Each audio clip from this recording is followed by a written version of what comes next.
Zona 2. Tanto ormai facciamo solo della zona 2, tutti della zona 2. No, zona 2 intesa come corsa lenta, fondo lento per capirci, quindi zona 2 su 5 zone.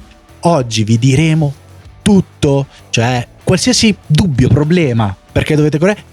Guarda, massimo impegno.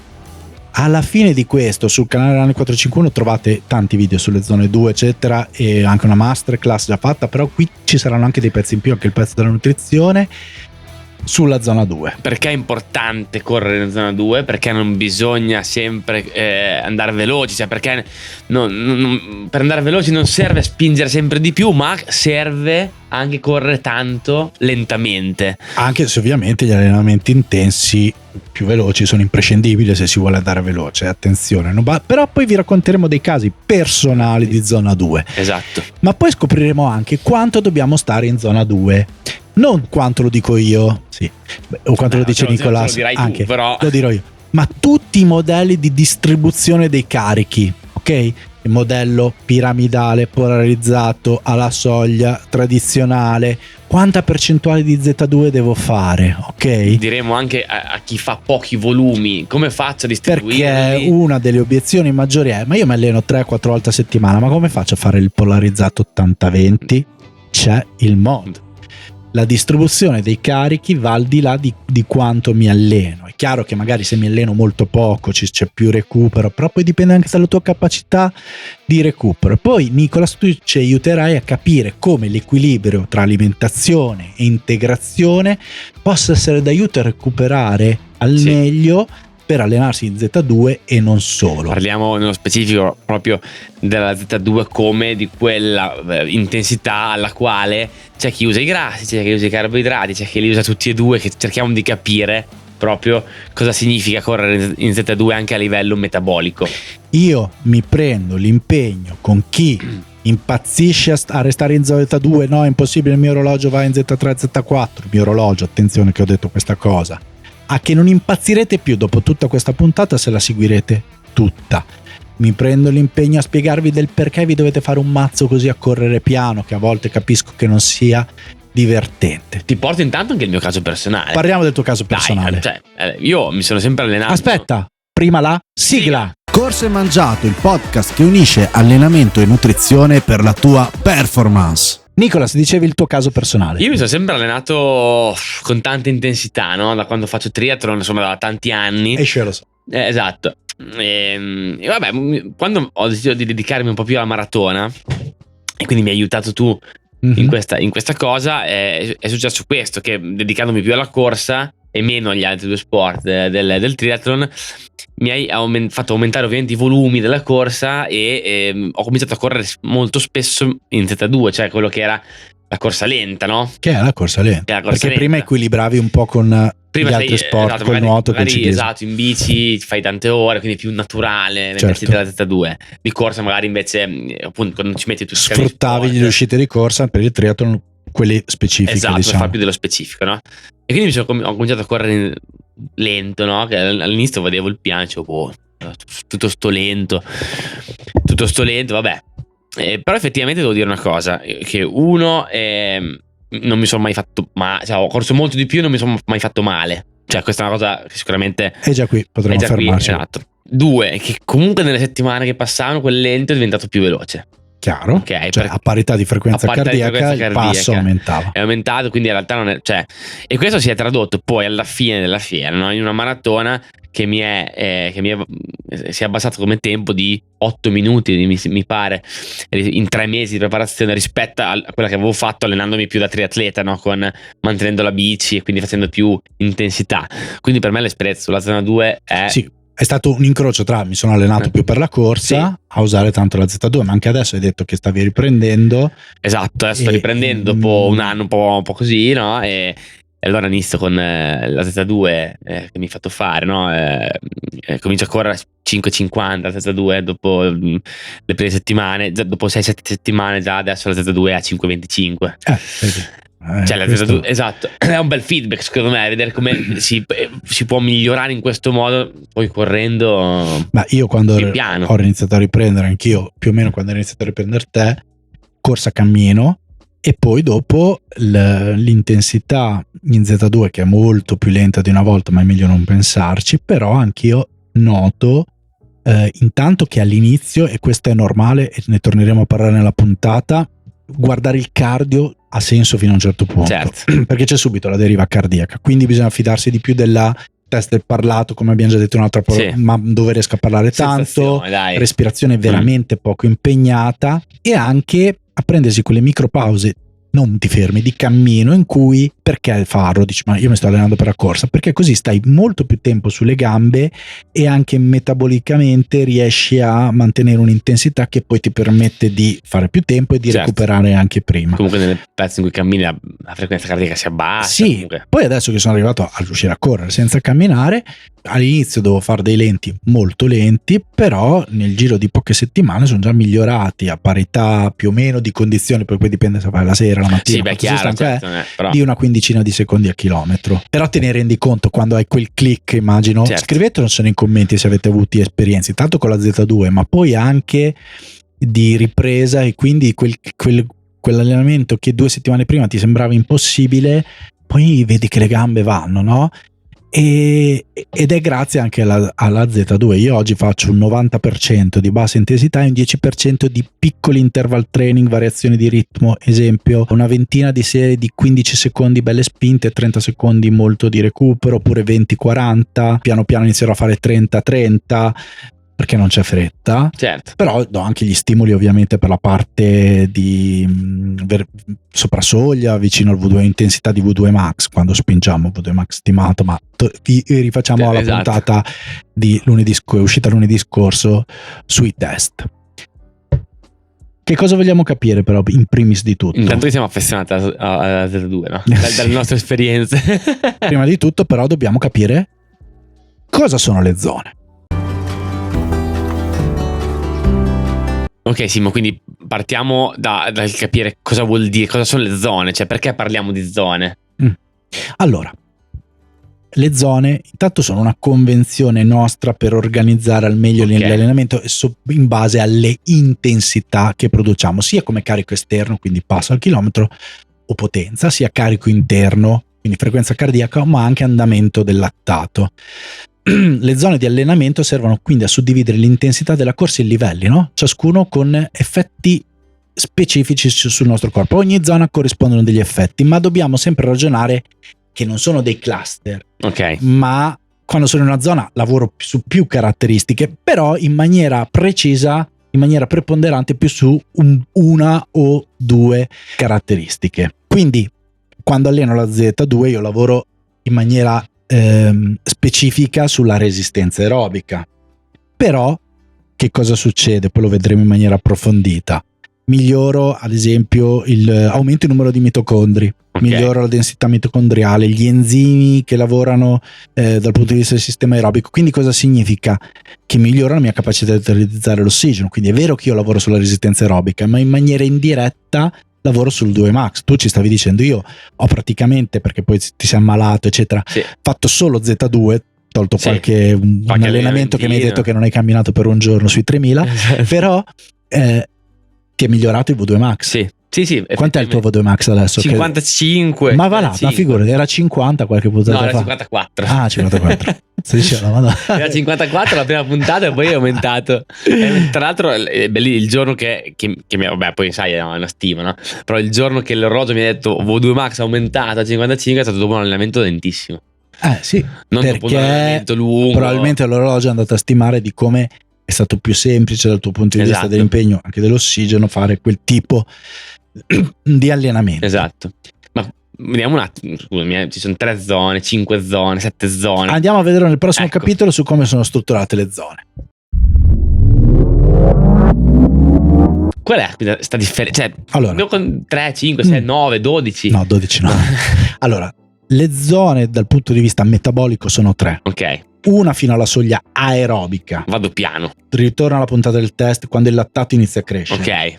Una tra la soglia aerobica e la soglia anaerobica. Secondo punto di flessione, il lattato schizza. Quindi fino a lì c'è un equilibrio tra produzione di lattato e metaboliti e riutilizzo e scarto dei metaboliti e riutilizzo del lattato e possiamo dire che quindi la zona nel caso di divisioni 3 zone per far chiarezza: zona 1 bassa intensità sotto la soglia aerobica fino alla soglia aerobica, diciamo, media intensità la zona 2, in questo caso è la zona 2 non di quella di cui parliamo ma esatto. su 3 zone, ripeto, tra la soglia aerobica e la soglia anaerobica, che teoricamente è l'intervallo in cui si passa da un sistema aerobico al sistema anaerobico. In realtà il sistema anaerobico c'è anche prima, il sistema aerobico c'è anche dopo, però è sempre una questione di preponderanza nei vari sistemi, no? Zona 3 molto più alta, però di questi 3 classicamente si fa un protocollo in cui si divide in 5 zone. Zona 1 intensità molto bassa, rigenerante, fondo lento rigenerante. Zona 2 fondo lento classico, spesso detta anche bassa intensità. Zona 3 l'intensità media, quella che ti sviluppa anche la capacità di resistere in gara. Potremmo identificarla col ritmo della mezza, ma in realtà poi la mezza spesso si fa anche in Z4, come la maratona in realtà si fa tanto in Z3. Z4 lavoro in soglia anaerobica, quindi sopra, appena sotto, un pelo sopra, ma a cavallo di quell'equilibrio del lattato. Zona 5 sopra, fuori giri. Quando 5, diciamo, si parlano di 6 e 7 zone vado a dividere in maniera diversa. Ad esempio ci sono anche diversi protocolli di dire 7 zone. Ad esempio se divido in 7 zone come piace a me, 3 sono della bassa intensità, ma la terza è una soglia, anzi lo voglio dire bene, ve lo voglio spiegare bene questa cosa perché è un bel concetto, però intanto introduco: 3 bassa, 4 il medio, 5 soglia, 6 e 7 sopra soglia, molto fuori soglia. Voglio dire una cosa su questo: perché potrebbe aver senso le 7 zone ma che spesso non ce l'abbiamo, perché non lo facciamo? Perché gli orologi ci permettono di programmarne 5. Esatto. Ad esempio io do una zona 2 molto larga ai miei runner. Quando dico molto larga dico anche fino all'80% della frequenza cardiaca massima, ma do l'indicazione di stare nel primo 50%. Il secondo 50%, poi lo vedremo nella puntata, è destinato a quando sono molto molto stanco, quindi il cardio sale per altri motivi, non per il lattato, perché poi vedremo la corrispondenza tra lattato e soglia e frequenza cardiaca, scusate. Oppure quando è molto caldo, che quindi la frequenza cardiaca, e vedremo degli studi, quindi non è che parlo tanto per parlare, che dimostrano che la frequenza cardiaca sale ma il lattato no, e quindi ha senso allargare. Poi è vero che è meglio stare, se voglio sviluppare qualità che abbiamo detto finora e poi vedremo meglio, dentro il 75% della frequenza cardiaca massima. Per quello che dico state nel primo 50. Se il range diciamo è 130-150, comunque l'ideale sarebbe stare entro i 140 142. Poi dopo ripetiamo, le zone non sono non hanno un muro, no, ma non hanno un muro. E i sistemi viaggiano insieme, quindi quel 142 dopo un'ora di corsa non è il 142 dopo 10 minuti di corsa, c'è anche un po' di deriva cardiaca fisiologica. Bisogna essere elastici e flessibili. Per quanto siamo noi preparatori rigidi sul dire stai in zona 2, e chi allena lo sa, però non dobbiamo neanche dire è così e basta, no, bisogna saperli leggere i dati, lo diciamo sempre. Certo che se parti già a 142 è logico che dopo un'ora avrai più andrai in Z4. Esatto, se invece chiaro che per quel motivo lì ci parto a 128 e chiaramente piano piano poi la frequenza aumenta. Quindi naturalmente. Primo consiglio per chi fa fatica a stare in zona 2, anzi il primo consiglio è fate bene le zone e poi vi diciamo come, è quello di non guardare il passo al chilometro ma guardare solo il cardio, quello che dico ai miei runner lo sanno, e di puntare la prima parte della Z2 e di non pensare di arrivarci dopo 2 minuti di corsa, cioè fate tutto il riscaldamento e datevi ancora del tempo. Questo vi permetterà di non dover rallentare sul finale. Poi faccio un lunghissimo di 30 km in Z2, è normale che nell'ultimo 25-30% ho della deriva cardiaca fisiologica e vado un po' in Z3. L'importante è che non ci sia andati perché avete accelerato, ma accettatelo, non mettetevi a camminare per dare la ragione al cardio. È normale, anche se dovessimo bere e mangiare bene, che diciamo che è una delle cose che tende a evitare la deriva cardiaca, poi però in un allenamento così lungo come anche in gara succede, no? Cioè un po' la frequenza si alza per la stanchezza, quindi è normale, perché bisogna anche ricordarsi che stiamo parlando di strumenti e non di obiettivi. Sì, l'obiettivo dell'allenamento è farlo in Z2, l'obiettivo dell'allenamento è sviluppare la resistenza aerobica o recuperare da un allenamento intenso. Quindi se spingete troppo non va bene, ma se i motivi di crescita del cardio sono extra, certo, e quindi non sono legati all'andamento del lattato e non mettete in crisi il vostro corpo, ok?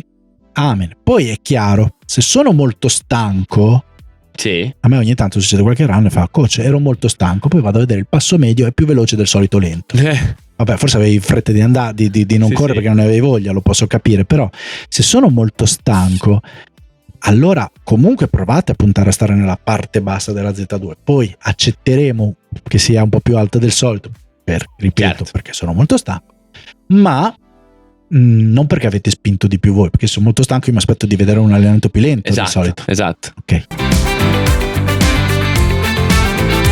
È stata osservata una certa proporzionalità tra aumenta il lattato, cioè aumenta l'intensità di lavoro, sì, quindi aumenta la frequenza cardiaca, che è il carico interno, e quindi aumenta anche il lattato. Sì. Ma come dicevo prima, questa è una cosa che qui ci tengo a dire, la frequenza cardiaca può essere influenzata da altri fattori. È chiaro che quindi una definizione delle zone col test del lattato diventa molto molto più precisa. Chiaro. Questo ci fa anche dire che la definizione delle zone, come abbiamo detto anche nella puntata dei test, se la riesco a fare avendo una stima della soglia anaerobica abbastanza attendibile, se abbiamo capito che le zone sono 3 definite dalla soglia aerobica e la soglia anaerobica, è chiaro che se io riesco a calcolare da una di queste due soglie, perché la soglia aerobica dai test è molto più complicata, allora riesco ad avere una definizione molto più attenta. Poi ci facciamo andare bene anche la frequenza cardiaca massima, perché è un po' più facile da trovare. Sì, non tutti magari riescono a fare il test del lattato. Ecco, o i test a campo per la soglia anaerobica, però ricordiamoci, e lo ripetiamo anche se l'abbiamo già detto in un'altra puntata, che per la frequenza cardiaca massima non vale sempre la classica formula 220 meno l'età. Come le percentuali 50, 60, 70, 80, 90% per le zone, io prima vi ho detto quanto stimo io, diciamo una zona 2 precisa e una zona 2 alta, chiamiamola così, 2A, 2B, è un po' più alta, quindi rispondo a quelli che dicono io non riesco a fare la corsa lenta perché vado in zona 4. Verifica se hai fatto bene, calcolato bene la tua frequenza cardiaca massima, la maggior parte delle volte no, quello è il problema, ve lo dico perché mi capita spessissimo, quindi lo sottolineo. Trovate la vostra frequenza cardiaca massima, ancora meglio la soglia, ma la frequenza cardiaca massima, e poi valutate bene le percentuali e poi considerate in che stato di allenamento siete. Se siete poco allenati, utilizzate il test della percezione dello sforzo del parlato, poi dopo un po' osservatele da subito le zone, ma iniziate a vedere il vostro comportamento degli allenamenti rispetto alle zone. Quando iniziate ad avere una buona base aerobica, qualche mese di allenamento, allora ha senso utilizzare le zone di frequenza cardiaca. Ripeto, con un po' di... Sì, è uno strumento che va saputo usare comunque, dai, non è... Facciamo un altro esempio. Vai. Mi dice Davide, ragazzo che alleno, che segui anche tu, credo, che abita in Francia. Ok, no. Mi sembra di sì. No, forse no. E Davide? No, posso dire il coglione. Vabbè, te lo tagli questo. No. Vi dice, perché la sera la mia frequenza cardiaca Z2 è molto più facile che al mattino? Ok. Perché ci possono essere dei fattori come mi alleno a digiuno, la frequenza cardiaca sale di più. Perfetto. Cortisolo più alto al mattino potrebbe influenzare la crescita della frequenza cardiaca. In generale, se non faccio un riscaldamento e parto subito perché al mattino ho poco tempo, eccetera, quindi un riscaldamento non approccio non graduale alla corsa, mi si impena più velocemente la frequenza cardiaca e quindi non faccio riscaldamento, anche muscoli più freddi, richiamo maggiore. Cioè, paradossalmente penso che il fatto di essere più freschi la mattina ti possa portare ad avere un range cardiaco più alto, quindi a farti partire più veloce, cioè più alta la frequenza cardiaca. E poi i ritmi circadiani, magari sei abituato in un certo modo, perché la sera uno potrebbe essere molto stanco dal lavoro, quindi la frequenza cardiaca gli sale di più per quel motivo, però in realtà siamo più pronti. Poi se di sera magari non è sera tardi, ma è pomeriggio tardi, abbiamo livelli di testosterone nei uomini più alti, quindi questo ci aiuta ad affrontare anche gli allenamenti più intensi, però in generale siamo più pronti. Siamo più pronti in generale, certo. A me che piace molto allenarmi alla mattina o a cavallo di pranzo, in effetti mi sono reso conto che quelle poche volte che sono andato di pomeriggio, che lo preferisco per le ripetute, però non mi piace, ma mentalmente pomeriggio non mi piace, però la mia corro meglio. Diciamo che secondo me il discorso della mattina presto è un discorso anche un po' di abitudine. Sì, la mattina presto, secondo me, se tu lo fai poco spesso di svegliarti, allenarti la mattina presto, poi diventa più difficile. Se lo fai tutti i giorni diventa proprio la normalità, e quindi anche la Z2 lì viene più facile. Quindi, parlando di persone che alleno, se Greta sta seguendo questo caso, che la sto cazziando ultimamente, lei si allena la mattina molto presto perché fa i lenti troppo veloci, dirà: hai visto, non è colpa mia, è colpa dell'orario. Esatto. Vabbè, questo lo vedremo. Quindi Simo, parliamo un attimo della parte più interessante. Quali sono i benefici di sta zona 2? Cioè, perché andiamo piano? Cioè, perché tutti parlano di zona 2, tutti dobbiamo andare in zona 2? Cioè, no. Allora, qual è la verità, la chiave? La verità è che è sempre stato così. Ok. Quando vedremo dopo i modelli di distribuzione, non sono una novità del prossimo giorno. Poi dopo ci sono le mode, ovviamente, di cui parlare di una cosa e di un'altra, in cui viene riscoperto. Adesso è... Il problema, la Z2 fa tanto discutere, perché siamo abituati a ragionare che devo menare, l'allenamento deve essere come la gara, che è verissimo, ma non in tutti gli allenamenti, negli allenamenti che contano, ma la Z2 porta tantissimi benefici. Ho fatto un video bellissimo tipo Siamo fatti così, qui vi faccio vedere anche tutte le parti del cuore, ma li ricordiamo. Elenco puntato. Ripetuta Juva. Vai. O ripetita. No, Dio, sai che l'ho pure fatto il latino a scuola. Anch'io. Saluto, mi ha portato di latino, andavo malissimo. Non mi piaceva per niente. Io l'ho fatto in 2 anni, secondo anno dopo. Io imparavo le versioni a memoria. Ho una gran memoria, quindi partivo parola per parola. Senti, allora, questa zona 2 intanto ha dei benefici aerobici centrali, perché migliora il cuore. Il ventricolo sinistro, soprattutto, che è quello responsabile di pompare il cuore, diventa capace di spingere più sangue. Perfetto. E quindi se spingo più sangue porto più ossigeno. E quindi aumenta il VO2 max alla fine, no? Cioè, nel senso, l'abbiamo detto prima. Quindi porto più ossigeno, aumenta l'emoglobina, perché capisci che deve portare più ossigeno, quindi c'è più emoglobina che prende più ossigeno. C'è la capillarizzazione, quindi riesco a portare più sangue verso le cellule muscolari, perché è tutto un sistema collegato. Certo. Pompo più sangue, porto più ossigeno. E facendolo con la Z2 con tanta bassa intensità, non è che se spingo queste cose non succedono in maniera un po' diversa, un po' più sono lenta. anche altri adattamenti. Sì, poi ne parliamo, però do il tempo che avvengano questi tipi di adattamenti. In più porto più ossigeno alle fibre muscolari. Sapete che alcune fibre muscolari sono capaci anche di trasformarsi, quelle ibride diventano più resistenti, quindi riesco ad alimentare meglio le mie fibre muscolari e a crearne anche di più nel tempo. In più si sviluppano le famose cellule energetiche, centrali energetiche delle nostre cellule, i mitocondri, l'abbiamo detto prima, che quindi sfruttano più l'ossigeno per produrre che cosa? L'ATP, la molecola dell'energia. Proprio per questo motivo qui, visto che ho più ossigeno a disposizione, riuscirò a usare più grassi, perché a forza di avere più ossigeno per la beta-ossidazione, ma poi in generale per un mitocondrio più efficiente, al lavoro e intensità in cui utilizzo più i grassi, migliora la mia potenza lipidica. E mi abituo a usare i grassi anche a intensità più alte, perché questa è una cosa che è a beneficio della Z2. Ok, perfetto. Poi noi abbiamo detto prima anche in altre puntate che il lattato non è solo l'acido lattico, ma il lattato è energia. E a bassa intensità, ad esempio, posso fare un allenamento in cui faccio lento, medio, lento, che è una cosa che io faccio fare. Nel medio creo più lattato, poi torno a fare il lento, perché andando piano riesco a riconvertire il lattato e questo mi dà maggiore energia e c'è un impatto anche sulla crescita del VO2 max. Poi, quindi, anche se a bassa intensità, riesco a riconvertire il lattato e questo quindi, insieme ai mitocondri e tutte le cose che abbiamo detto, porta un impatto indiretto sul miglioramento della soglia anaerobica, oltre che aerobica, e del V2 max, ok? Alla fine torniamo un po' sempre lì. E quindi è tutto collegato. Esatto. per tutti i processi che abbiamo detto, ovviamente lavorando anche sulla biomeccanica di corsa e la forza, qui vedete che tutte le puntate di Corsa Mangiato sono collegate. Miglioro l'economia di corsa, parità di intensità, utilizzo meno ossigeno, meno energia. Fare tanti chilometri poi a bassa intensità permette, oltre che, perché adesso abbiamo parlato di adattamento centrale in parte periferico, a tendini, muscoli e ossa ad adattarsi al movimento. Quindi riduco gli infortuni fondamentalmente. Certo, perché se io faccio tanti chilometri spingendo, ma spingendo anche la Z3, rischio di infortunarmi, perché gli adattamenti periferici, noi andiamo a 2 velocità, l'adattamento di muscoli, tendini eccetera è molto più lento. Cioè se io faccio un allenamento aerobico di qualche settimana, miglioro velocemente.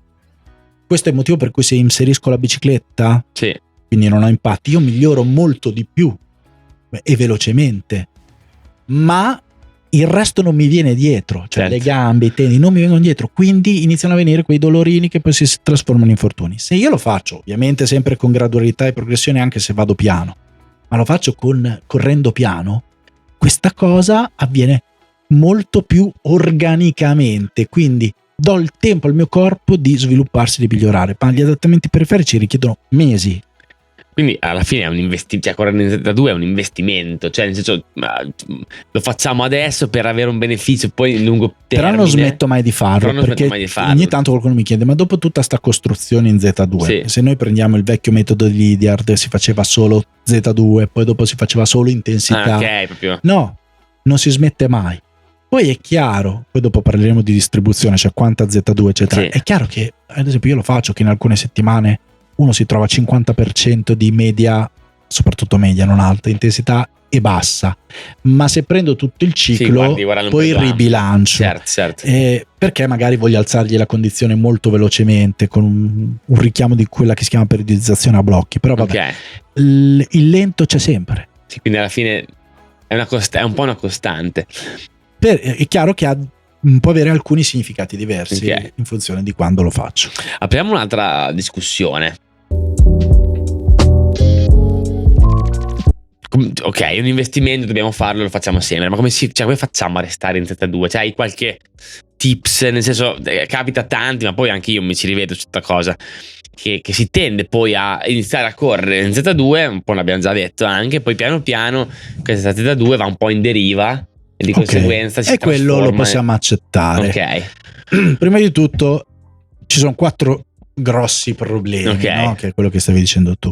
Intanto capire quando è veramente corsa lenta, e qui ci vuole anche esperienza, perché ne abbiamo parlato anche in un'altra puntata, il famoso test del parlato spesso sono in Z3, perché in Z3 anche così, così, ma anche in Z3 bassa o Z2 molto alta, faccio riferimento di qui sopra, ci sta che io riesca a parlare, no? L'ultima gara che ho fatto, gli ultimi 5 km, ho fatto delle chiacchiere con il ragazzo che ho incontrato, perché così facciamo un po' meno fatica. Poi avevo 170 battiti, ce la faceva degli 2 parole, però non riuscivo a fargli il discorso del presidente come tu invece mi insegni che sarebbe.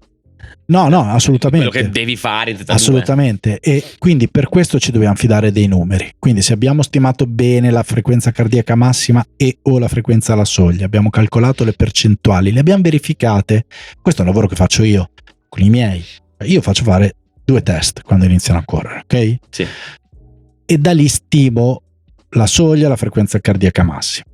Poi però li alleno queste persone, tutte le settimane ci sentiamo e vado a vedere ogni allenamento e mi rendo conto se ho scannato le zone o meno. Direi, per fortuna spesso non le sono giuste, però mi è capitato ad esempio con un ragazzo, Vincenzo, da poco per quello che non è l'unico, che oltretutto sta iniziando a correre, quindi è un po' difficile rimanere in zone eccetera, che avevamo calcolato un po' di zone e poi si è comprato la fascia.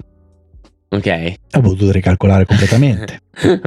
Tanto perché usava non si possono parlare di marche. Vabbè, dai, alla fine il Garmin lo diciamo sempre. No, vabbè, una marca molto famosa, ma magari non famosissima per gli orologi da corsa. Che tu usi e io no. Però no, ma ottima, per carità, per una marea di robe, sono avanti su tutto.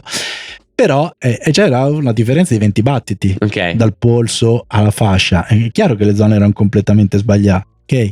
Quindi bisogna stimare questo. Poi quindi calcolare, il mio metodo è tenere la Z2 un po' larga per i motivi del sono stanco eccetera, ma anche per non far impazzire la gente, sì, che ho fatto un allenamento di merda, lo dico proprio così perché mi viene detto, perché soprattutto con quelli un po' meno esperti, perché l'orologio mi suonava sempre, mi vibrava perché ero uscito dalla zona, quindi frena, rallenta, sì, frena, no, rallenta, certo. e dopo, e cacchio, la corsa ti deve anche far star bene, Sì, non è neanche vabbè, più la prossima divertente volta dopo. parti più piano, ok? L'hai imparato, perché c'è anche quello, Sì, no? sì. Quindi si impara anche dai, chiamiamoli errori, però non deve essere neanche un'esperienza. E poi ripeto, perché le zone non sono dei muri. Poi quindi incrociare questo con anche un passo stimato Sì. dalla velocità stimata alla soglia, quindi dire ok, chiaro che se 30 secondi più lento dalla velocità alla soglia non è un lento. No. E io quanta gente sto vedendo che fa i lenti a...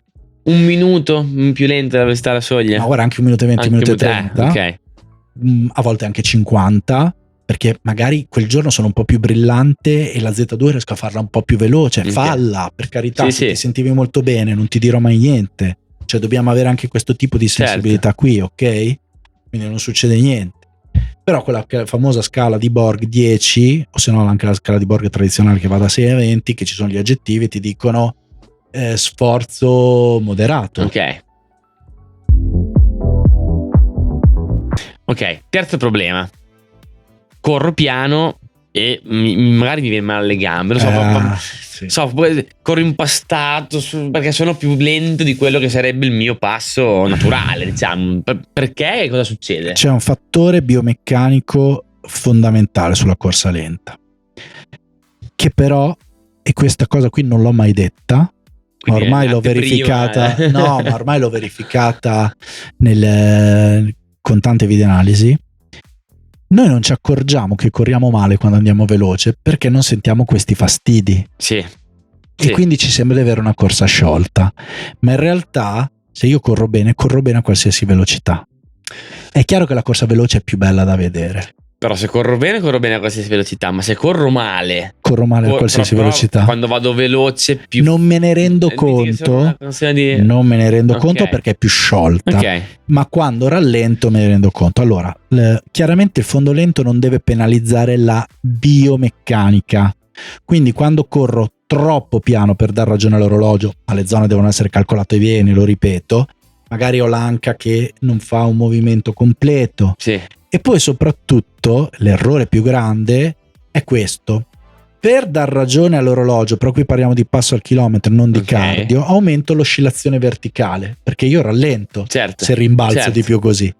E quindi è vero che faccio 1 minuto e 20 più lento, ma non lo faccio veramente a livello di carico intenso di cardio espresso, di lattato prodotto. In realtà lo sto producendo facendo un altro sport, però ho aumentato molto l'oscillazione verticale, una corsa rimbalzina quasi sul posto, per dar ragione. Tant'è vero che se vi capita di correre con qualcuno molto più lento di voi, vi viene un gran mal di gambe, perché siete costretti a farla questa cosa qua. E qui avrebbe senso avere delle scarpe che ti aiutano oppure no? No.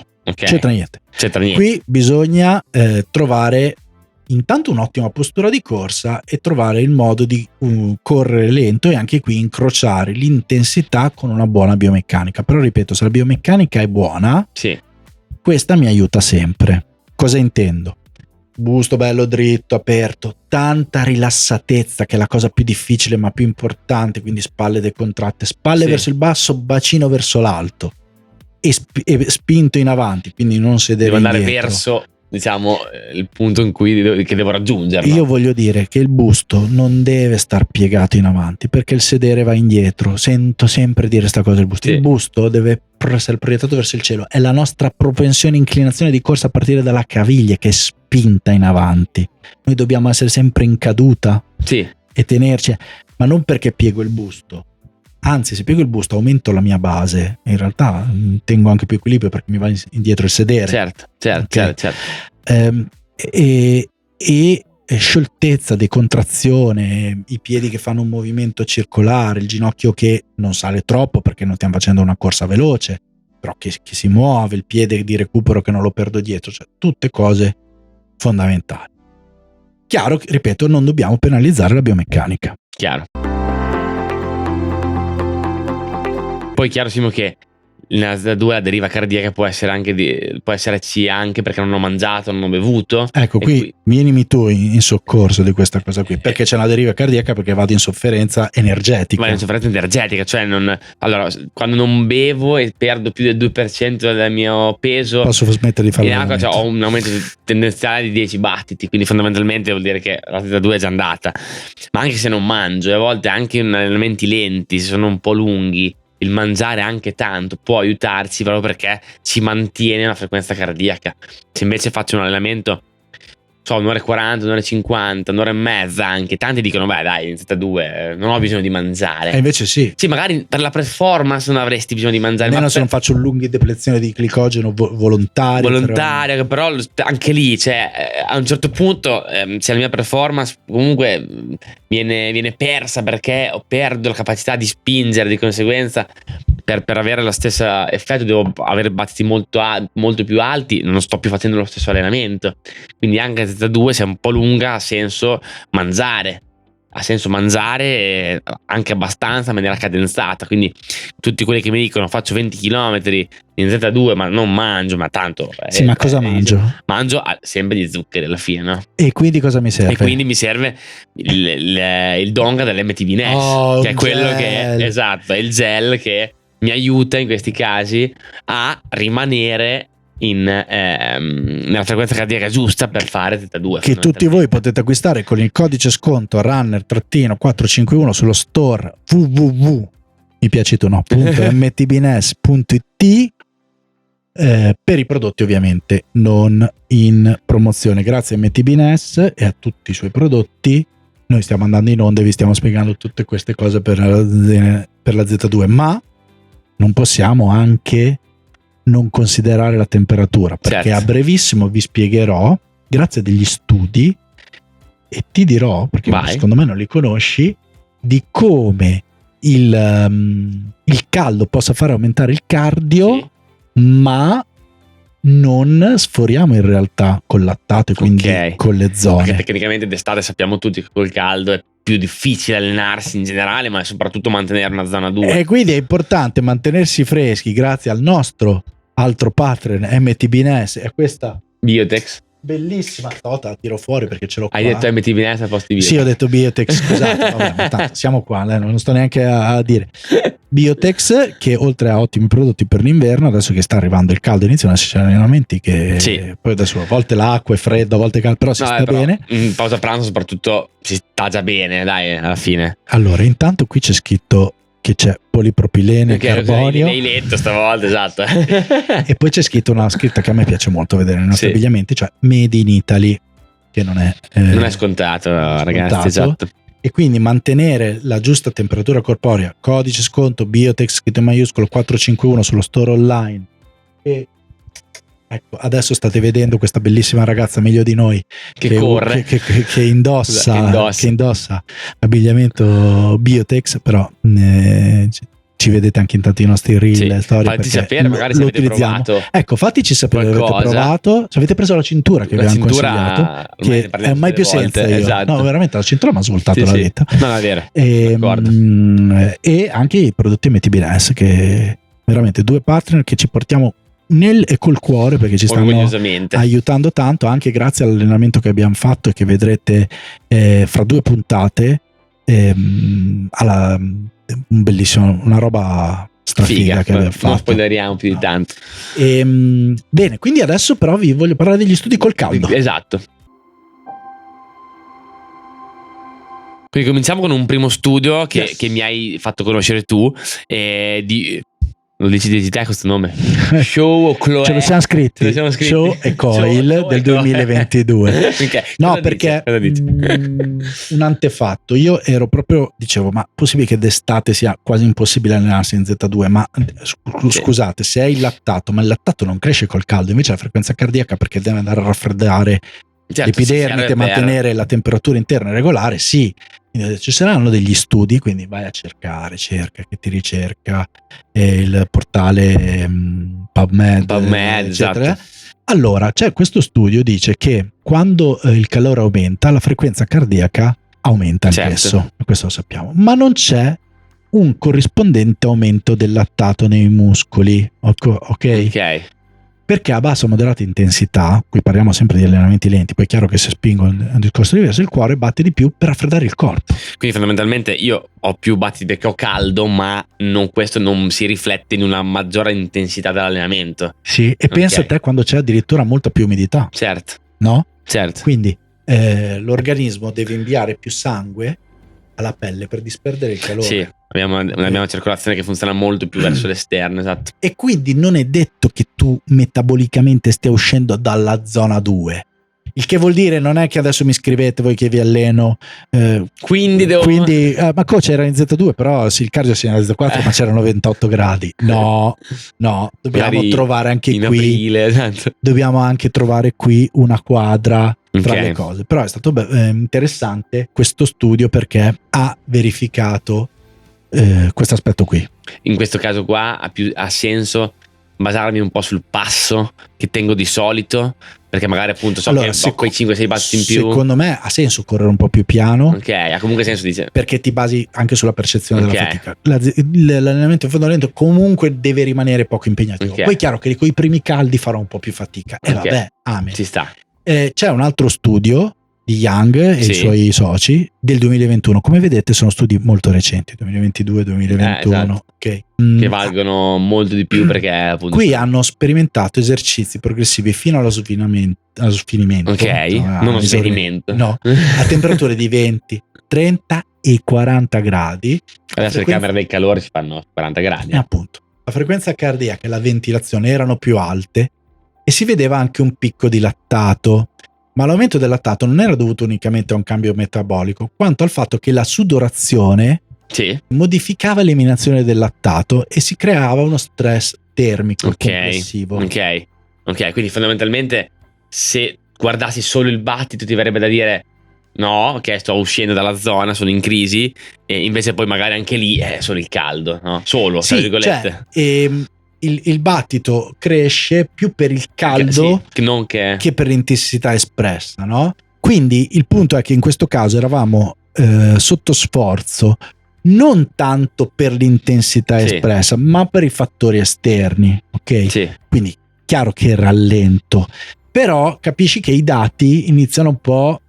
Sì, diventa un po' più difficile leggere anche. Quindi questi dati anche qua. V2 Max era non è che l'atleta ha perso il V2, gli è calato il V2 Max, ma in quel momento la capacità di utilizzare l'ossigeno era messa in difficoltà per caldo, sudorazione. Sappiamo che quando c'è tanto abbiamo caldo, detto test fino a 40 gradi e massimali, quindi stiamo parlando ma per dire che il battito a volte può essere ingannevole. Sì, infatti poi quando è caldo diciamo sempre sì, certo è più fatica perché c'è meno ossigeno, non è che c'è meno ossigeno, ma cambia la capacità di usarlo, no? Si abbassa proprio la capacità di usarlo. Quindi se vi allenate d'estate ci sta a utilizzare quel surplus di Z2 che io metto, o accettare in un allenamento un po' più lungo che sono in Z3 bassa, ok? Però non usiamolo come per dire faccio un po' come cacchio mi pare. No, essere capaci di leggere i dati, ok? Ma poi in gara, se tu vai a fare una mezza che ci sono 15 gradi o fai fare una mezza che ci sono 27 gradi e poi dici coach sono andato un minuto più lento, grazie, certo, cioè se tu fai è uguale, cioè, se ci fai caso, se tu fai il personale in una gara dove ci sono 27 gradi vuol dire che hai un gran margine. Sì, no, ma capita. Sì, esatto. Capita. Però questo è un po' chi è molto al limite con i tempi, spesso quando è una gara calda fa fatica a raggiungere il proprio livello migliore, cioè comunque sta quel minuto più basso, 2 anche, oppure c'è chi scoppia, no? Proprio per il caldo. Quindi d'estate cosa facciamo? Rallentiamo un pochino col caldo, beviamo, ci idratiamo molto di più, utilizziamo la percezione dello sforzo che deve essere comunque bassa, per questo rallentiamo un po', però utilizziamo anche un po' di flessibilità con i numerini del cardio. Ricordiamoci che d'estate la sudorazione può essere anche d'estate a che ora? Sì, esatto. Sta dalle 2. Esatto. Mi è capitato l'estate scorsa, però arriva al mare con un po' di venticello lo senti anche meno. Poi c'è da persona a persona cambia, però bisogna sapere anche incrociare, come abbiamo detto già anche prima, incrociare tutti i dati. Quindi Simo, ok, abbiamo visto Z2, quanto è importante, cosa fa, ma come la distribuiamo? Cioè come ci sono la metto nella programmazione? Tanti metodi E poi ti dico anche quando ha più senso usare uno o l'altro. Ok. Modello polarizzato nasce dalle osservazioni di Seyer, non solo professore norvegese, ma forse americano, non mi ricordo, impiantato in Norvegia, però lui ha visto che tanti atleti ormai 20-30 anni fa, i più performanti nell'endurance, facevano 80% bassa intensità, 5 in media, 15 in alta. C'è un di cui il metodo 80-20 che fa 80, 15 in media e 5 in alta. Attenzione, stiamo parlando di 3 zone, le 3 zone iniziali, Z1 bassa, Z2 media, Z3 alta, per semplificare, poi dopo la vado a sparcellizzare se voglio utilizzare più zone. Quindi l'idea è che moltissimo fondo lento mi aiuta a fare tanti volumi per tutto quello che abbiamo detto fino adesso, che adesso non sto a ripetere perché sennò dovete prendere un giorno di ferie per seguirci tutto, con pochi allenamenti di alta intensità ma molto incisivi che vanno a migliorare il V2 max e la soglia. E nel mezzo qui si evita la zona grigia del medio, che in realtà in tante altre metodi è strautilizzata. Fa solo del medio, si fa, no? Del medio no, però quasi. Questo metodo funziona benissimo per atleti di endurance evoluti, tant'è vero che lui li osservò in atleti di endurance evoluti. Perché dà grandi vantaggi sulla resistenza e picco di potenza aerobica. Quindi su chi anche fa tanti volumi, no? Fondamentalmente. Sì, perché se parliamo del 15% di uno che fa 160 km a settimana, comunque sono un bel po'. Vuol dire che faccio più di 20 km in Z5 sulle 4-5 nelle zone.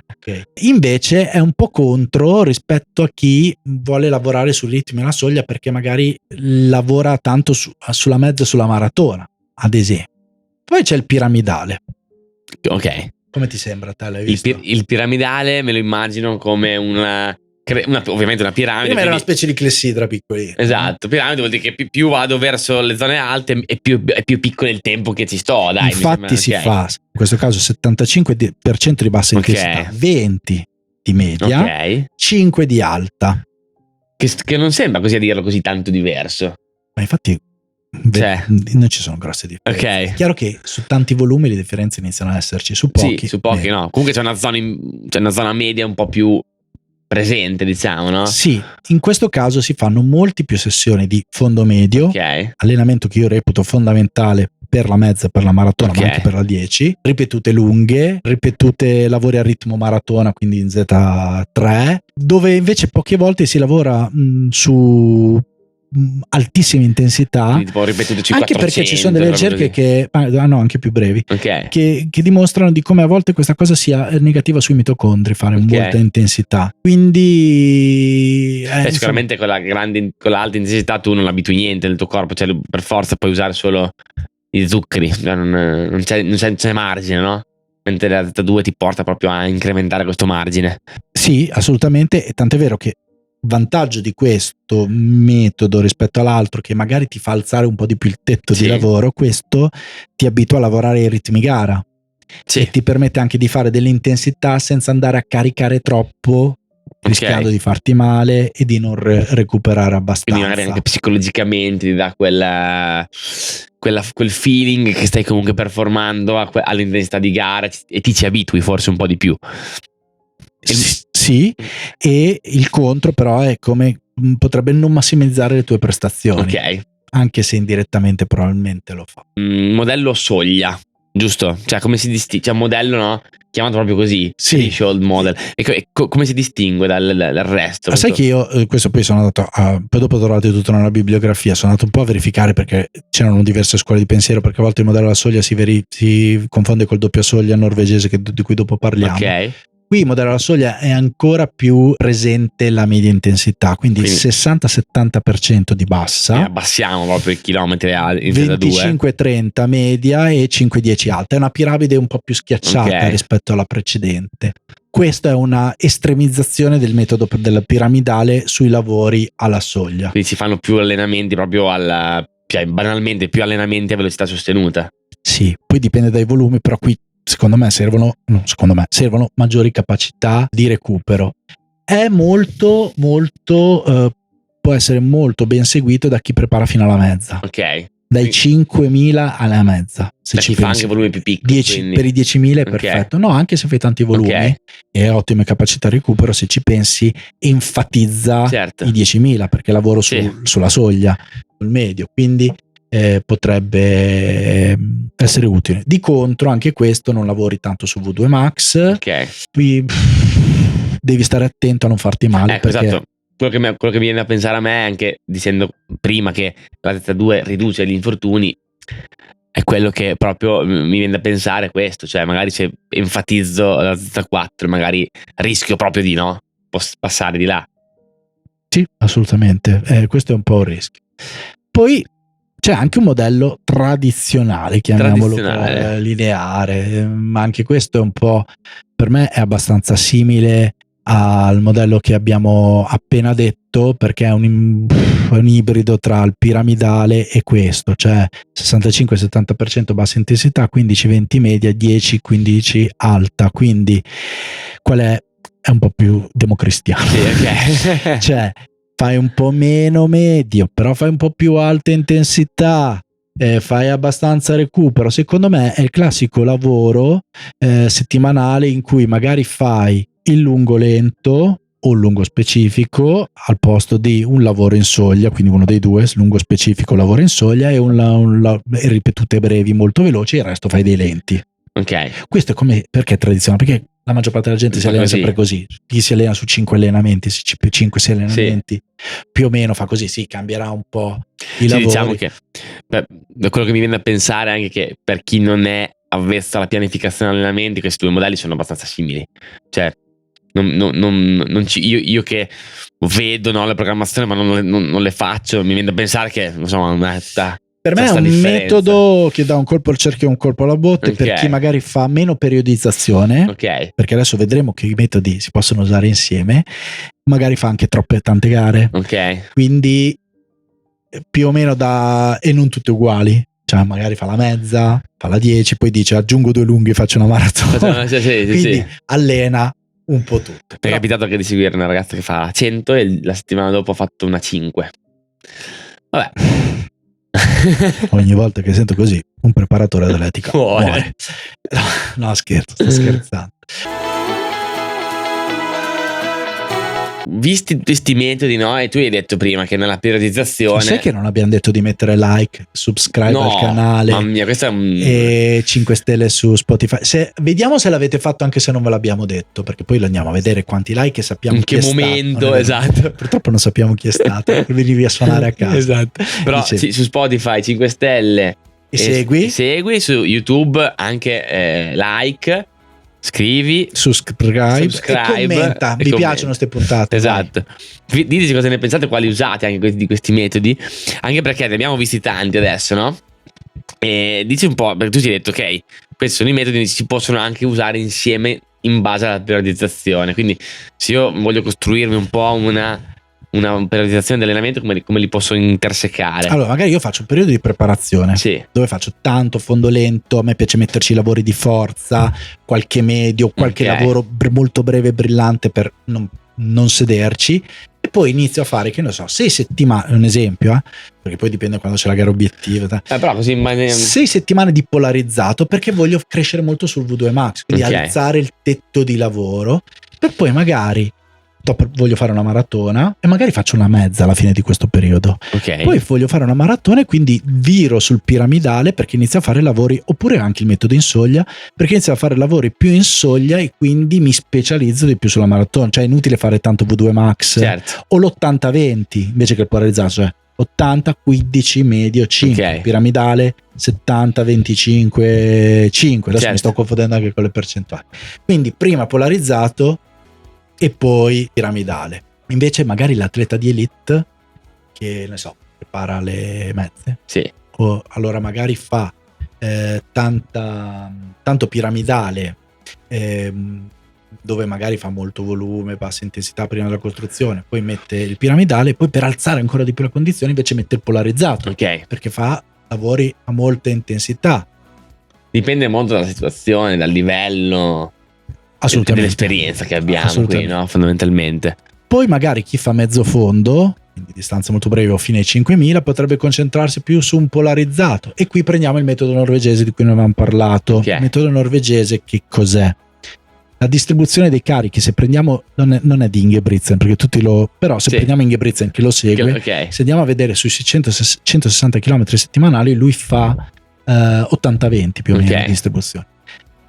Però com'è il metodo norvegese o alla doppia soglia? Lui fa 2 giorni a settimana, lui fa sempre i doppi allenamenti, tranne un giorno, poi non saranno uguali 2 o 3 settimane, comunque in cui fa 2 allenamenti alla soglia, ma con i test del lattato di cui abbiamo parlato nell'altra puntata rimane lì, non lo supera mai, quindi riesce a recuperare per il pomeriggio per fare quello precedente, poi il giorno dopo fa dei giorni di easy running, poi il giorno dopo ne fa di nuovi doppi, però riesce a recuperare e fa un allenamento a settimana breve fuori soglia, non so, tipo ripetute salita media, spinte alla morte, tutto il resto fa un botto di lavori aerobici bassi, volume, ma qui parliamo di uno che fa maratone, cioè che fa 1500, 3000, 5000, cioè quindi ha bisogno di energia. Questo può essere un po' difficile se non si fanno dei volumi, anche se io l'ho fatto un adattamento simile, ma cosa ho fatto con i miei? Non faccio fare ovviamente tutti questi lavori, ma ho inserito tanti lavori, te l'ho fatto fare anche a te,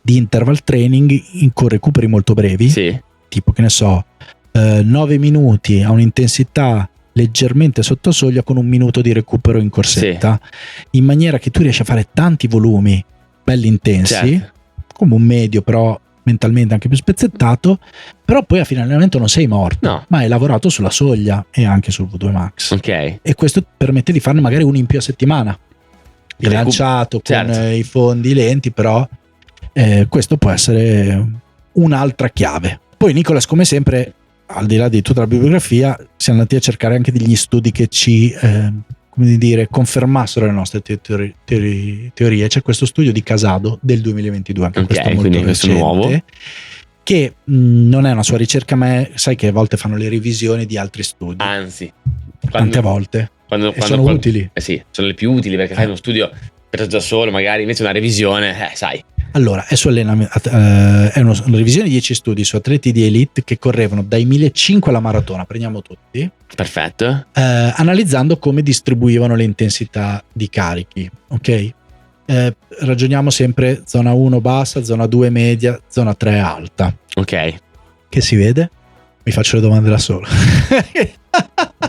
Si vede che durante la fase prima delle competizioni di preparazione molti adottavano un modello piramidale, quindi tanta bassa intensità, meno zona 2 e pochissima zona 3. Poi durante il periodo competitivo c'è verso una transizione verso un modello polarizzato, quindi meno media e molto più alta, poi immagino più per i 1500, no? Quindi non c'è un modello solo tutto l'anno, cioè appunto cambia in base a quello che dicevi anche prima.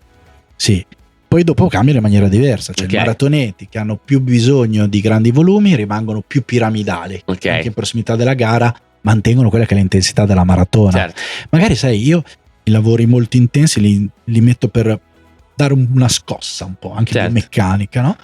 Invece chi fa il mezzo fondo o il mezzo fondo veloce sposta maggiormente l'attenzione verso il polarizzato, perché devono potenziare l'alta intensità, essere capaci di gestire alti volumi di lattato che poi in gara che dopo per noi, no, atleti un po' più amatoriali, no, al di là delle atlete, cosa significa questa cosa? Cioè dipende dalla distanza, dalla fase, qual è la programmazione ideale, cioè come faccio poi a dire a tradurre in pratica tutte queste per cose me che una roba di buon senso, che deve essere anche ragionata sull'atleta, sulle sue capacità di recupero, su quanto si può allenare, quanto può in maniera organizzativa, è l'approccio piramidale, perché l'approccio polarizzato con tanta poi dipende, se prepari 5000 va bene, però secondo me inserire questi lavori ad alta intensità, parlo della media della popolazione, troppi con questa costanza, non uno ogni tanto, sono da recuperare.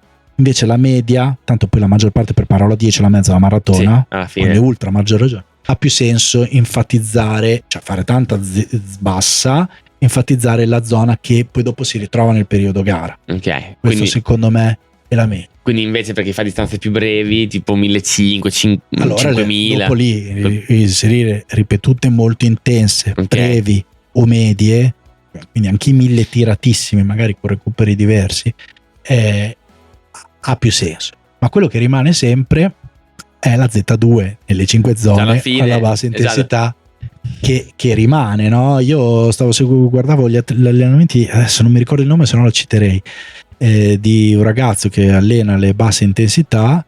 Vabbè, fai i lenti intorno ai 4. Quindi, però fai i 1500. Scusa, bello. Allena i 1500, non le basse intensità. Okay. Sto perdendo. Stai delirando. È 4 ore che registriamo, diciamo. Sì. Infatti, come vedete, non ho più la voce. Tu hai puntate alterne. Cioè, sì, la voce che... Perché mi cala la voce durante la giornata di registrazione. E vedevo che faceva comunque tanto fondolento, okay, che magari si pensa di no. Quindi alla non fine stiamo parlando di velocisti, la Z2, però la Z2 è alla fine, ma comunque anche i velocisti io lo seguo un po' alla fine, no, è diverso, no? Però comunque la Z2 alla fine è un po' un qualcosa che unisce un po' tutti questi tipi di allenamenti, e alla fine rimane un po' un punto fermo, al di là di quanto medio e soglia fai, la base di Z2, quindi non è solo una moda alla fine, dai, possiamo dire che è anche un qualcosa un po' di sì, ripeto, atleti d'elite, distanze brevi, cioè atleti non d'elite, atleti amatori ottimi, distanze brevi, piramidale lontano, costruzione, piramidale lontano dalla gara, polarizzato vicino, sì, può essere una buona distribuzione. Switch, maratoneti, diciamo prestanti o anche meno, sì, allora ha più senso fare il piramidale sempre o comunque nella fase finale. Come anche il modello che abbiamo visto prima alla soglia, sì, dagli atleti più performanti sulle lunghe distanze può aver senso, perché per questione di capacità di recupero, e metodo norvegese lo mettiamo un attimo da parte, okay, metodo tradizionale va bene un po' per tutti, ma anche lì forse c'è un po' tanto alta intensità che sarebbe un po' da calmierare. Poi come sempre, per dire, io ho delle settimane che a un atleta ti faccio fare in un modo, settimana dopo, l'importante è che ci sia equilibrio, no? Però anche la personalizzazione penso che poi al di là di tutto sia un fulcro importantissimo, perché ci segue magari a voglia, dopo un'ora che ci guarda dice ma allora io che mi alleno un consiglio pratico, io mi alleno 4 volte a settimana, 4 va benissimo, 60 km a settimana, 50.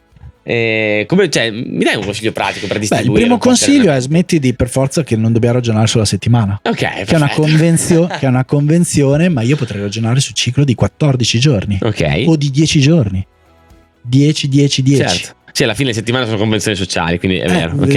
No, è comodo e io ragiono per settimane quando faccio i piani, però poi dopo vado a calcolare anche 2 settimane, come microcicli, mesocicli, oppure 10 giorni, ma anche banalmente 10 giorni che spingi e 4 che recuperi molto di più, con solo lavori easy. Possiamo ragionare. Allora, intanto, se mi alleno solo 3 volte a settimana, scusate se dico solo, ma è perché è il minimo sindacabile per avere dei miglioramenti. Ma quindi, è il minimo sindacabile per la salute anche, no? Per considerarsi non vado neanche a minuti.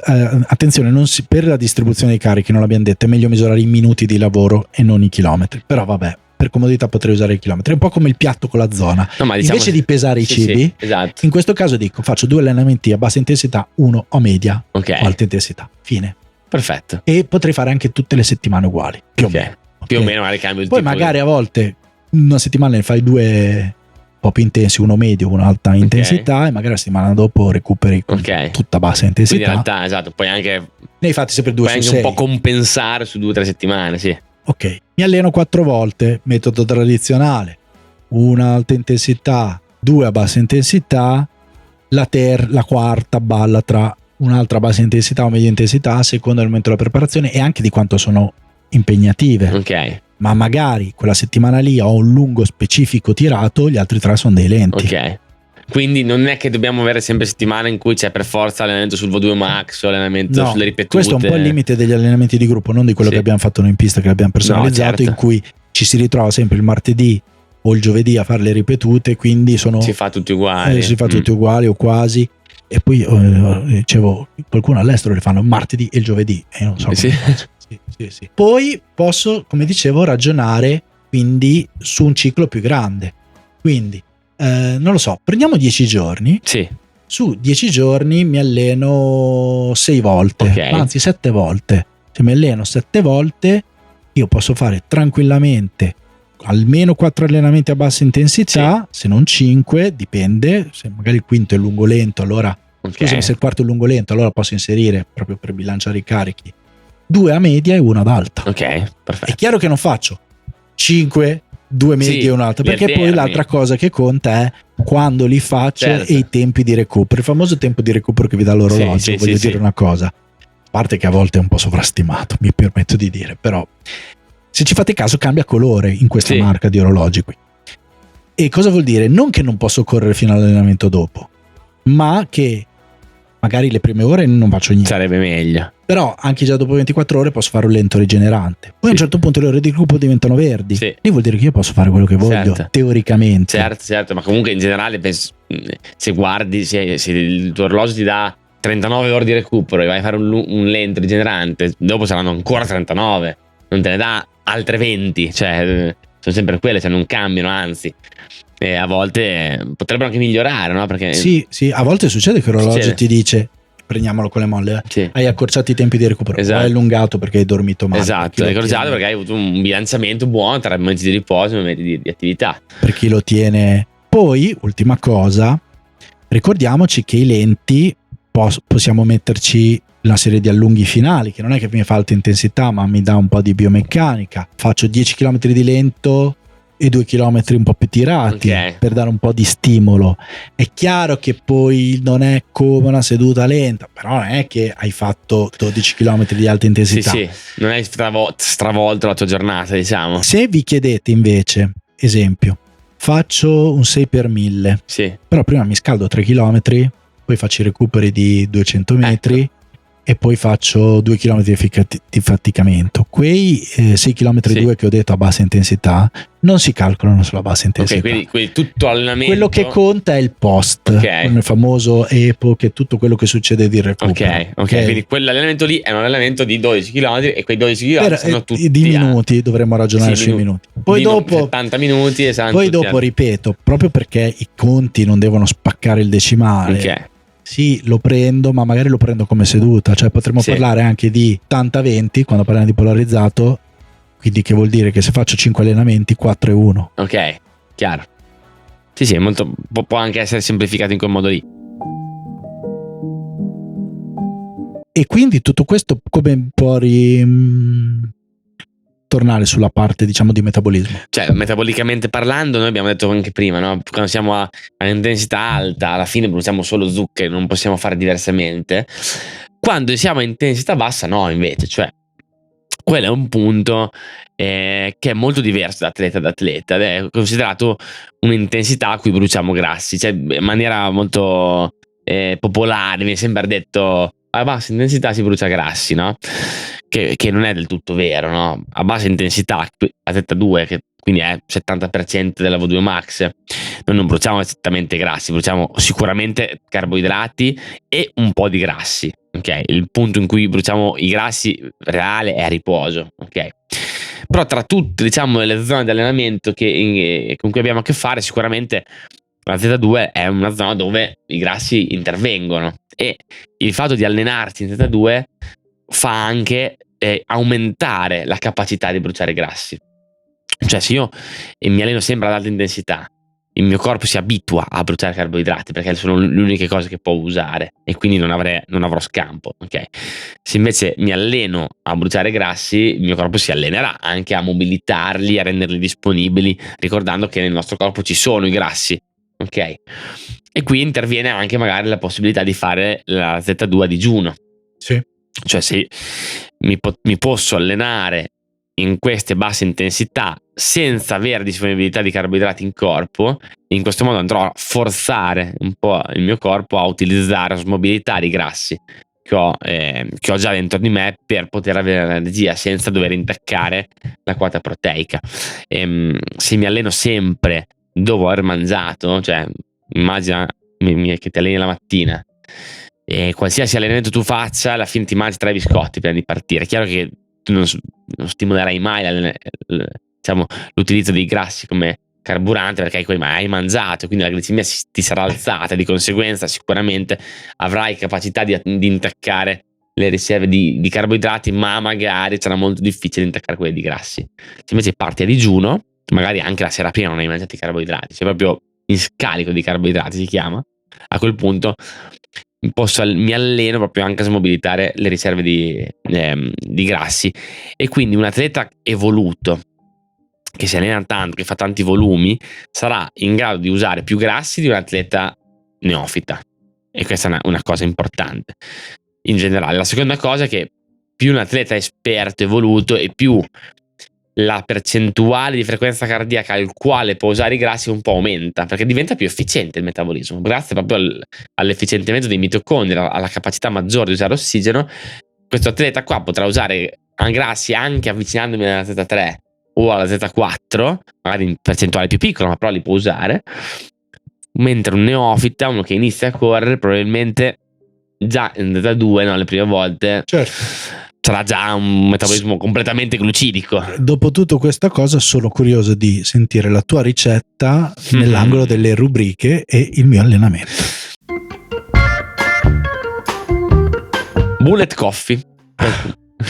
Fa tutte ricette che non bisogna cucinare, Nicolas, così. Ma sì, io ho detto, dopo l'avventura degli spaghetti del ciclista. Esatto, dopo magari per la prossima puntata sugli infortuni ti potrei tirare a fare una chicca. Vai. Ok. Però oggi parliamo del bullet coffee, che è un pre-workout per stimolare l'utilizzo di grassi. Si chiama coffee, quindi è un caffè fondamentalmente.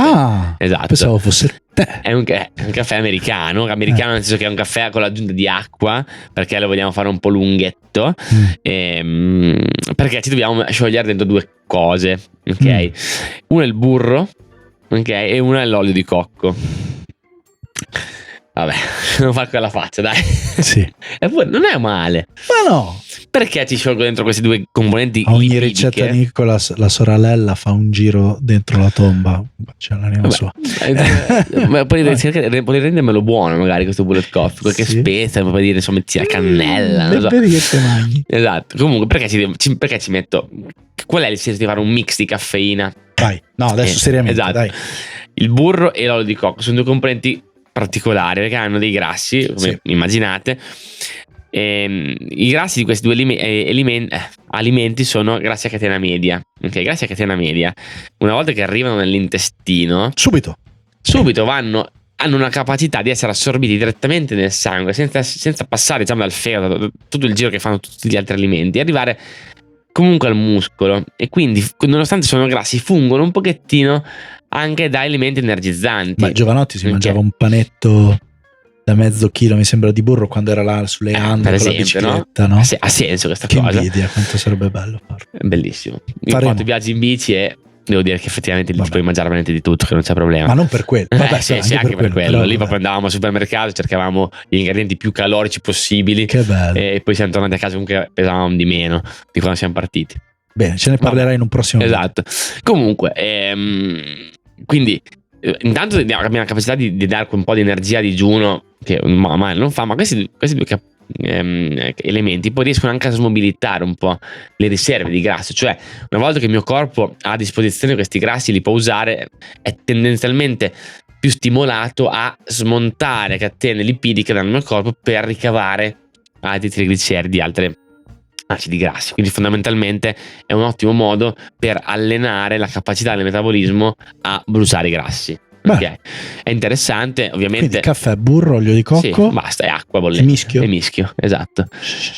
La caffeina può aiutare, la caffeina. Ma tu me l'avevi data a colazione, non ho mai fatto. Tanti la possono usare anche come colazione. Cioè io vado a colazione e basta. Esatto, è un metodo che si usa anche per fare un mima digiuno, perché ti toglie la fame. Ah sì. Scrivetemelo nel commento se lo provate. Scrivete nei commenti. Io ve lo posso assicurare, like, perché oltre a averlo fatto io, tutti quelli che l'ho fatto provare mi hanno detto: quando ho visto che mi hai scritto sta roba volevo picchiarti, però poi l'ho provato ed effettivamente funziona. Io non te l'avevo detto che volevo picchiarti. Però l'hai pensato. No, picchiare no. Io sono contro la violenza, non incito mai io contro la violenza. Ecco, allora invece volevo dirti che in una puntata di cui abbiamo parlato tanto di Z2, l'allenamento che propongo non è in Z2. Perché era troppo facile. 10 km Z2 No, beh, facile. Allora propongo un allenamento, l'ho un po' citato prima, ma è una variante che migliora l'utilizzo del lattato e quindi migliora anche il vostro allenamento in Z2. Quindi impazzirete, cioè non vi basta una volta, ma allenamenti di questo tipo, inserirli non periodicamente, possono aiutarvi a correre meglio nel tempo in Z2, che significa che aumentate anche la velocità poi Ok. in Z2. Allora, è un misto, un allenamento misto, chiamiamolo così, un variato, un lunghetto variato, in cui c'è il riscaldamento, Ok. 3, 4, 5 km, quello che vi pare, piano, Z2, Z1, perfetto. Z2, Z1, Z2, 5 zone ovviamente. Poi inserisco un fartlek 10 volte, ok, quindi 10 km, Ok. 500 metri Sì. alla velocità della mezza, se la sapete o Sì. ipotizzata, e 500 metri a corsa lenta. Ok. Quindi non è proprio un mese, però insomma, l'intensità sì. è importante. Se siete, diciamo, vi reputate un po' più performanti, potete fare 600-400. Ok. Se vi reputate meno, potete fare 400-600. Ok. Potreste anche fare 3 minuti, 3 minuti. Ok. 2 minuti, cioè Sì, ok, si può variare un pochettino. finita questa fase ci schiaffate altri 10 km, 8-10 km, 8-10 km sì, perché alla fine viene 21, 22, 23 sì. km in Z2, con il rischio però, soprattutto se non siete molto allenati, che quella Z2 andrà in deriva in Z3. Certo. Quindi potreste anche calcolare un passo al chilometro, in questo caso 1 minuto, 1 minuto e 10 più lento della vostra intensità, la soglia, ma soprattutto una percezione dello sforzo minima, tenendo conto che avete fatto comunque già un bel po' di allenamento. In quell'ultima fase, il vostro, soprattutto nella prima parte, ma poi dopo imparerete a riconversione del lattato. Quindi oggi con la Z2 abbiamo anche affrontato il grosso tema di come non infortunarsi, esatto, no? Che sarà il tema della prossima puntata, la penultima, mamma mia, poi quella in esterna. Abbiamo preparato una puntata sugli infortuni in cui parleremo di glutei, anche ginocchia, caviglie, tendini, tendiniti, muscoli, capelli, unghie, tutto per orecchie. come non infortunarvi e darvi darvi continuità nella corsa. Però intanto andate a recuperare magari la puntata precedente sui test, esatto, o quella sulla forza, quella sui carboidrati, quella sul VO2 Max e quella sui parametri ematici, perché stiamo cercando di farvi fare il tour dei game changer per cambiare le regole del gioco per voi nella corsa, per performare meglio e stare bene con la corsa. Metteteci un like. Ciao. 5 stelle.